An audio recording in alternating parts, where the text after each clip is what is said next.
Hey everyone, welcome back to the channel. Today I'm going to walk you through A-Bing some mics that I used on guitar. It was a request that I got a few weeks ago and it took me some time to get to it. But yeah, so I tracked the guitars for the Just Noise song single. I did a few doubling, quadrupling takes with two different guitars that I have. One's my Duesenberg and one's my Tokai. Let me go grab the guitars. So here's the Duesenberg,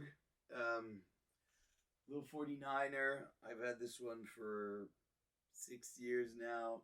One of my favorite guitar. I use the bridge pickup. It's got a lot of output, and yeah, just a great guitar to do that overdriven amp sound when you push the amp to the max. Here's the Tokai. So this is actually a really cool guitar. I bought it off a buddy of mine, when I was I bought it off one of my teachers when I was a young kid. So I've had this for a long time, like maybe since I was 14, I want to say. So yeah, it's been a minute, right?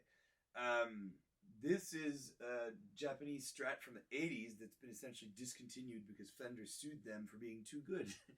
I modded this. I changed the pickups to Seymour Duncan's, and I changed all of the electronics inside the guitar, actually. So it's kind of like a mod guitar. It's tough to say what it sounds like. Maybe it sounds more like a Gibson. I'm not sure.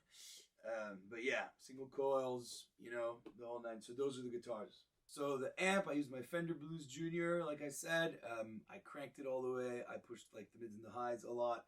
And I used the pedal rig I had for another pass. And then I doubled with my rig using the Sphex Fuzz Factory to push it just a little bit over the edge to get that super scratch. Like, that's kind of what I look for in the guitars for this band, at least. I look for the mids, the super mids. Like, I want them like really scratchy. So I had the Blues Junior, went into the Marshall cab, one of those vintage 80s the ones that are super metally kind of. Here are the mics that I used. I used Sennheiser E906 and a good old SM57 for close miking.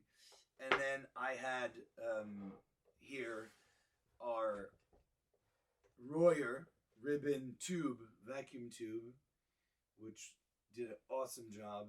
If you want something nice and warm, like that thing is just crazy. The tube, it lights up down here. These things, interestingly, what I've learned about them, they need to be kind of far. If they're close mic'd, they have a pretty intense low end response, so they grab a lot of lows, which could be cool, but was not necessarily what I was looking for here. And the last one that I had at the same distance was just the U87, large diaphragm condenser mic. That, classic, great mic. You use it on vocals, overheads. They're pretty famous for overheads.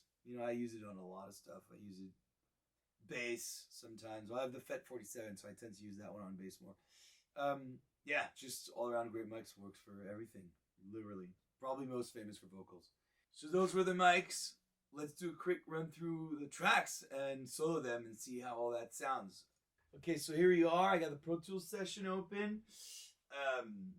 Let's start here. So I have altogether the 4 mics, and I have that 4 different times. Some are just courses, some are just reverse.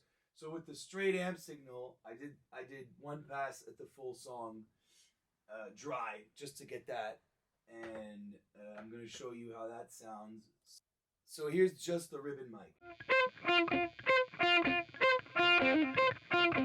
Verse part. Here's just the 87 verse part.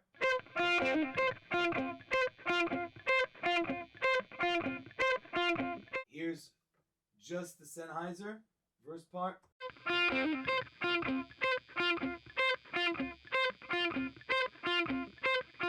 Here's just the 57.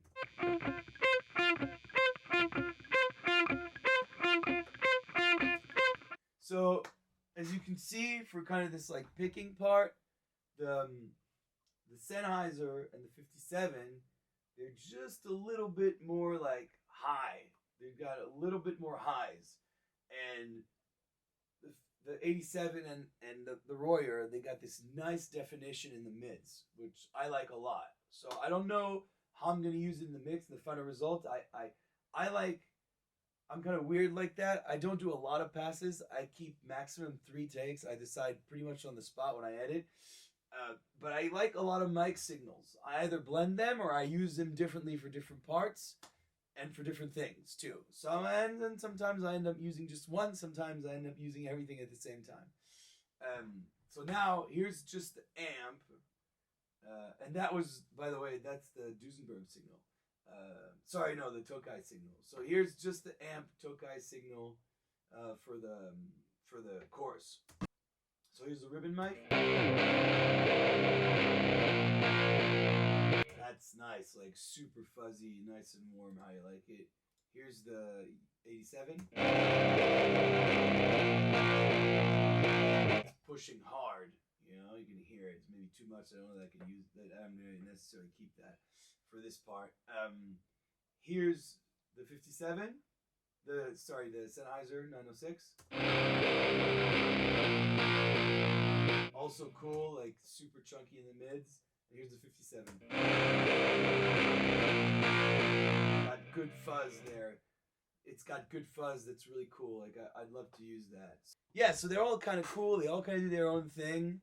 And it's interesting because now you really have the difference between 4 mics that are wildly different, and also pretty wildly different price ranges. And one of the questions was like, well, you know, what do I need to do guitars? Do I need these really expensive microphones? No, I don't think so. I think you could accomplish a lot with mic placement and knowing what you're trying to do. They all kind of have different frequency spectrum, and they range wider than others. I personally love using a 57 or the Sennheisers. You don't necessarily need to use these really expensive microphones to get good results on any type of guitars, to be honest. Electric guitars in particular. They're all colors. You decide at the end what you need, you know. Great mics are awesome, for sure. These are all kind of great in their own way.